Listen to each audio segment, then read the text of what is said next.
السلام علیکم ورحمۃ اللہ وبرکاتہ۔ نحمدہ ونصلی علی رسولہ الکریم، اما بعد فاعوذ باللہ من الشیطان الرجیم، بسم اللہ الرحمن الرحیم۔ آج ہم حدیث نمبر 460 پڑھیں گے۔ وعن ابی سعید رضی اللہ تعالی عنہ ان رسول اللہ صلی اللہ علیہ وسلم قال، بے شک رسول اللہ صلی اللہ علیہ وسلم نے فرمایا، اذا رأیتم الجنازۃ فقوموا، جب تم جنازہ کو دیکھو بس کھڑے ہو جاؤ، فمن تبعها فلا یجلس حتی توضع، بس جو بھی شخص جنازے کے پیچھے چلے تو وہ نہ بیٹھے یہاں تک کہ جنازے کو رکھ دیا جائے۔ اس حدیث میں جنازے کے ساتھ جانے والوں کو بتایا گیا ہے، ان کے معاملے میں یعنی نبی علیہ السلام کا حکم ہے کہ وہ کس طرح سے جائیں۔ اس میں امر کا صیغہ ہے، قوموا، کھڑے ہو جاؤ، یعنی اس حدیث سے اور باقی احادیث سے معلوم ہوتا ہے کہ یہ مستحب ہے کہ جنازہ کو دیکھ کر کھڑے ہو جاؤ یہاں تک کہ اس کو کندھوں سے اتار دیا جائے، یعنی چارپائی اگر نیچے رکھی گئی ہے کسی وجہ سے تو پھر اس کے ساتھ جانے والے لوگ بیٹھ سکتے ہیں، ورنہ وہ اتنی دیر چلتے رہیں۔ یہاں جو پیچھے ہم ایک حدیث پڑھ کے آئے ہیں کہ اسرعوا بالجنازہ، جنازہ کو جلدی لے چلو، اس کی بھی تائید ہوتی ہے اس حدیث سے کہ اگر جنازے کے ساتھ چلنے والے کبھی ادھر بیٹھ گئے کبھی ادھر تو پھر جنازہ دیر تک اٹھانا پڑے گا، کندھوں پر دیر تک اٹھانا پڑے گا، تو اس لیے فرمایا کہ جلدی سے چلو تاکہ اٹھانے والے لوگ اس کو منزل مقصود تک پہنچا کر اس کو رکھ دیں۔ اور بعض نے کہا ہے کہ قبر میں اتارنے تک، لیکن بہتر یہی ہے کہ اس کو یعنی زمین کے اوپر چارپائی کو رکھ دینے تک جو اس کے پیچھے چلنے والے لوگ ہیں وہ کھڑے رہیں، کیونکہ موت ایک اضطراب اور بے چینی کا عمل ہے، اس سے ایک بے قراری پیدا ہوتی ہے۔ تو کھڑے ہونے کا بھی اسی لیے کہا گیا کہ جب انسان بے قرار ہوتا ہے تو اس وقت کھڑا ہو جاتا ہے۔ ایک وجہ اس کی یہ بتائی گئی ہے کہ فرشتے میت کے ساتھ ہوتے ہیں، ان کے احترام کے لیے کھڑا ہوا جاتا ہے، اور یہ بھی ہے کہ اگر غیر مسلم لوگ اس طرح کا طریقہ اختیار کریں کہ وہ کھڑے رہیں تو پھر اس کی مخالفت میں نبی علیہ السلام نے بیٹھنے کا حکم بھی دیا ہے کہ یعنی جہاں سے جنازہ گزر رہا ہے وہاں جو دائیں بائیں کے لوگ ہوتے ہیں کہ وہ پہلے یہ حکم تھا کہ وہ کھڑے ہو جایا کریں، لیکن یہودیوں کے عمل کی وجہ سے کہ وہ کھڑے رہتے ہیں تو اس لیے پھر اب دائیں بائیں کے لوگوں کو کھڑے ہونے کا حکم واجب طور پر نہیں ہے، بلکہ یہ ہے کہ جنازہ آتا ہوا دیکھ کر بعض رستے اس طرح کے ہوتے ہیں کہ جب وہاں سے وہ رش گزرتا ہے تو بیٹھنے والوں کو متاثر کر دیتا ہے، ایسی صورت میں ان کو چاہیے کہ وہ رستہ کھلا کر دیں، اور اگر وہ بیٹھے رستے میں کوئی کام جس طرح دکاندار کر رہے ہوتے ہیں تو وہ رک جائیں تاکہ جنازہ کے لوگ گزر جائیں۔ اور نبی صلی اللہ علیہ وسلم نے جو یہ بات ذکر فرمائی ہے کہ تم موت کا کثرت سے ذکر کیا کرو کیونکہ موت انسان کی لذتوں کو توڑ دیتی ہے، تو جنازے کے گزرتے وقت کم از کم اس چیز کا احساس ضرور ہونا چاہیے۔ وعن ابی اسحاق رضی اللہ تعالیٰ عنہ، ابو اسحاق رضی رحمۃ اللہ علیہ یہ تابعی ہیں، کہتے ہیں کہ ان عبد اللہ ابن یزید رضی اللہ تعالی عنہ ادخل المیت من قبل رجل القبر وقال هذا من السنت، اخرجہ ابو داود۔ کہتے ہیں کہ یہ جو تھے عبداللہ بن یزید، انہوں نے میت کو اس کے پاؤں کی طرف سے قبر میں اتارا اور کہا کہ سنت طریقہ یہی ہے، رواہ ابو داود، اسے ابو داود نے روایت کیا ہے۔ تو اگر پاؤں ہم پہلے داخل کریں گے نا تو سر اونچا ہو جائے گا میت کا، تو یہ فائدے میں ہوتا ہے۔ اگر ہم سر پہلے نیچے کریں گے تو بعض اوقات خطرہ ہوتا ہے اس چیز کا کہ میت کا کفن نہ خراب ہو جائے، اس کے منہ سے کچھ ایسا نہ ہو جائے کہ اس کا کفن گندا ہو جائے۔ تو اس حدیث سے ہمیں یہ معلوم ہوا کہ میت کو قبر کے پاؤں کی جانب سے اتارنا چاہیے۔ امام شافعی، امام احمد اور ائمہ کا اسی پر ہی عمل ہے اور اسی کو ہی وہ بہتر سمجھتے ہیں۔ وعن ابن عمر رضی اللہ تعالی عنہما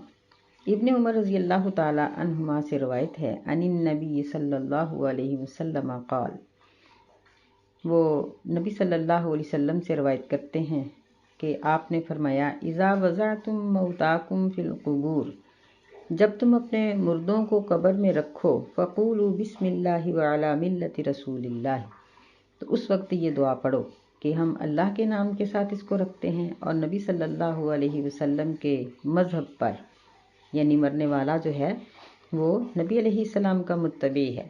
اخرجہ احمد، اسے احمد نے، و ابو داود و النسائی، اور ابو داود اور نسائی نے روایت کیا ہے، وصححہ ابن حبان نے اس کو صحیح قرار دیا، وعلہ الدارقطنی بالوقف، دارقطنی نے اس کو موقوف قرار دیا، لیکن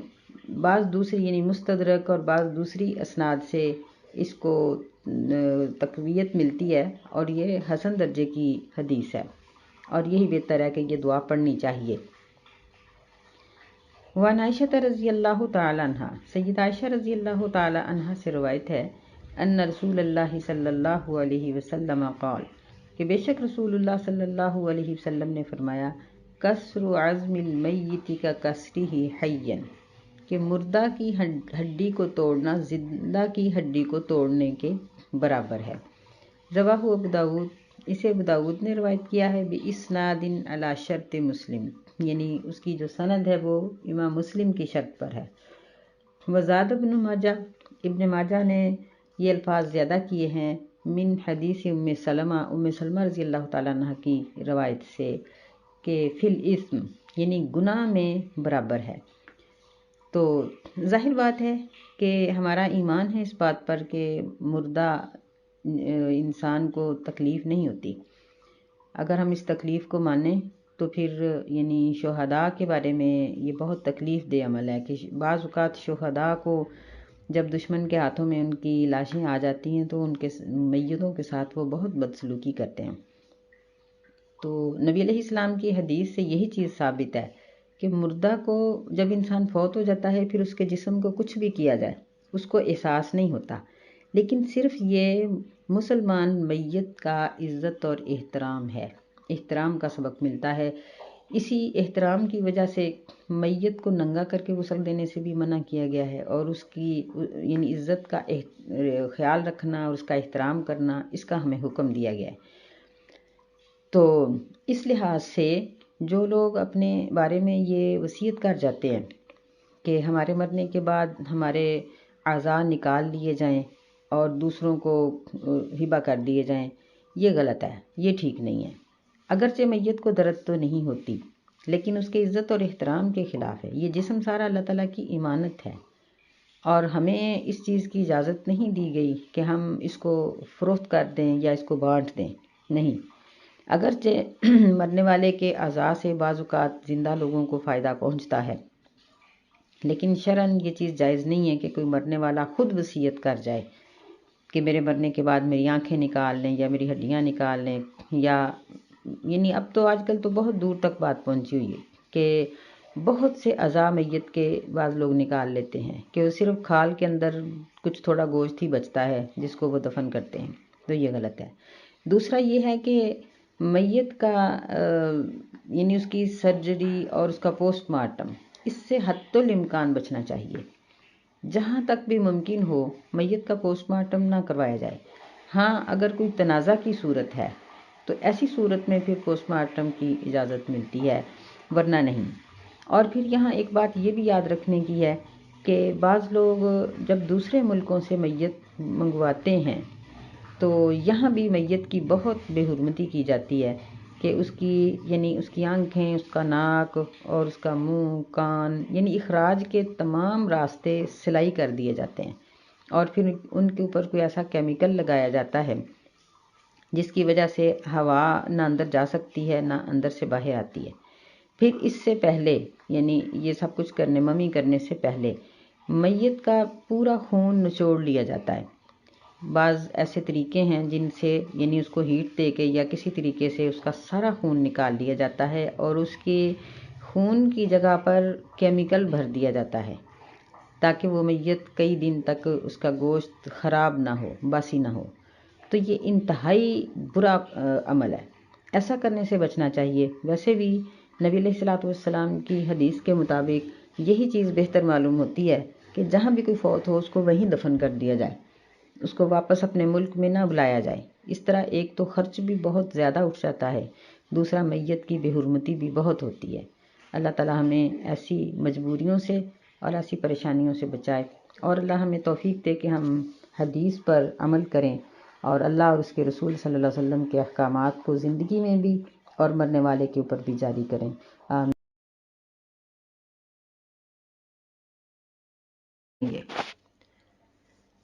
وعن سعد بن ابی وقاص رضی اللہ تعالی عنہ،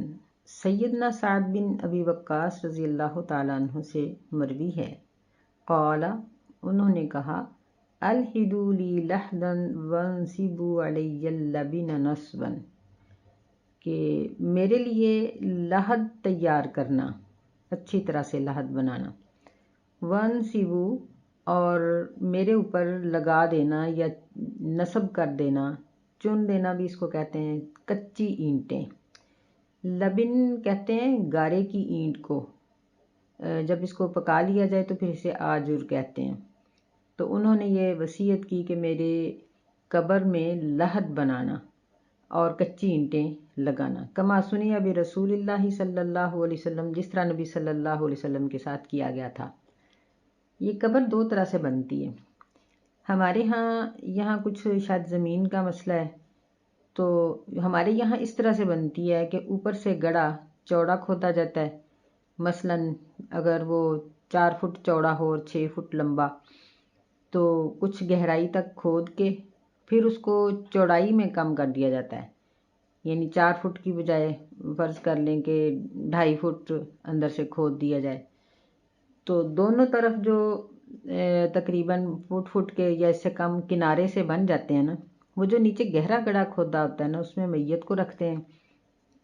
اور ان کناروں کے اوپر سلیں جو ہوتی ہیں یہ رکھ دیتے ہیں، سیمنٹ کی بنی ہوئی، اور اس کے اوپر ساری مٹی ڈال دیتے ہیں۔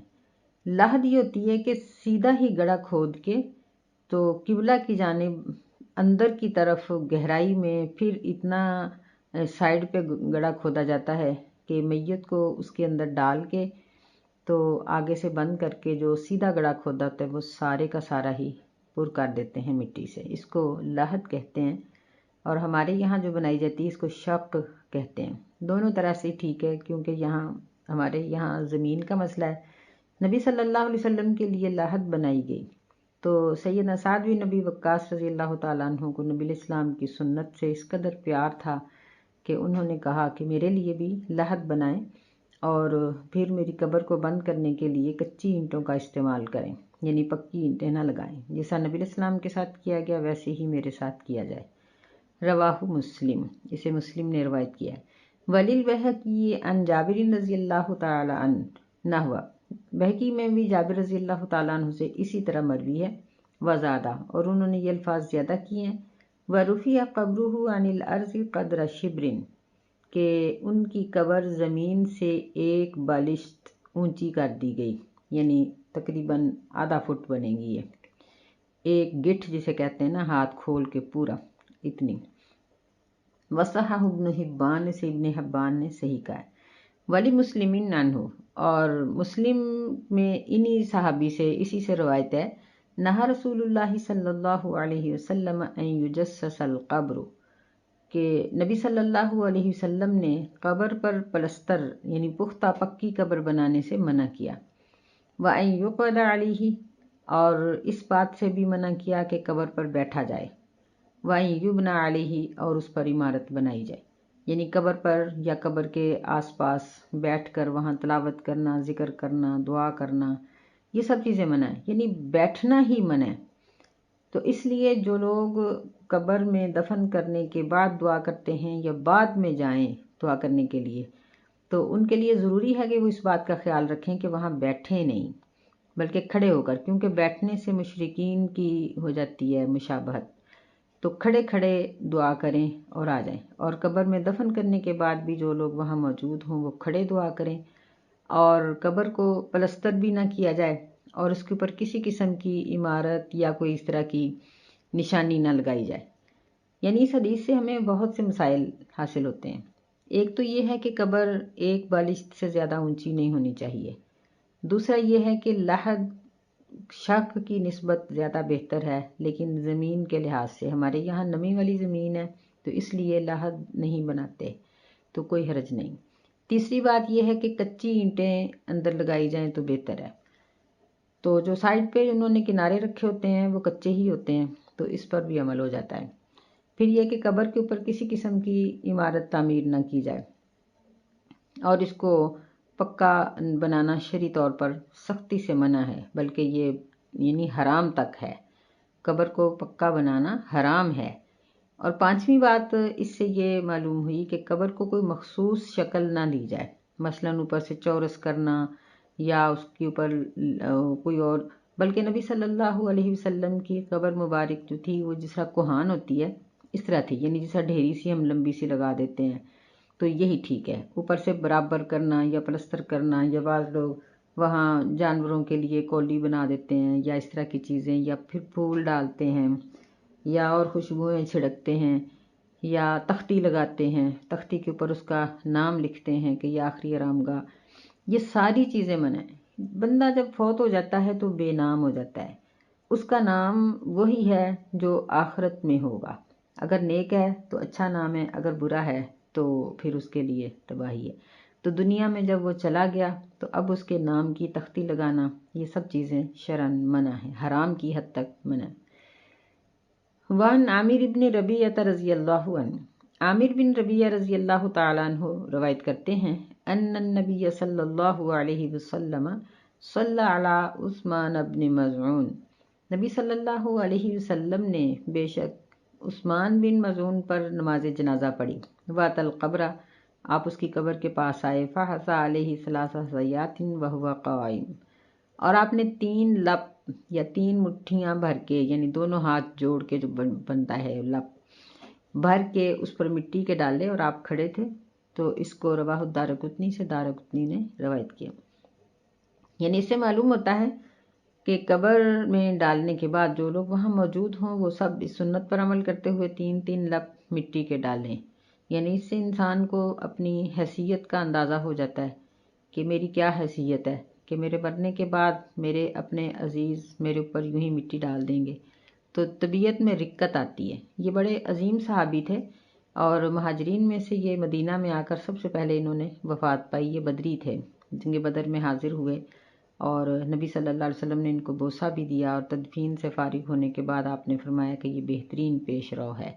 یعنی بہت عظیم صحابی تھے۔ تو ان کے ساتھ نبی علیہ السلام نے اس طرح سے کیا، تو سب کے ساتھ ایسے ہی ہونا چاہیے۔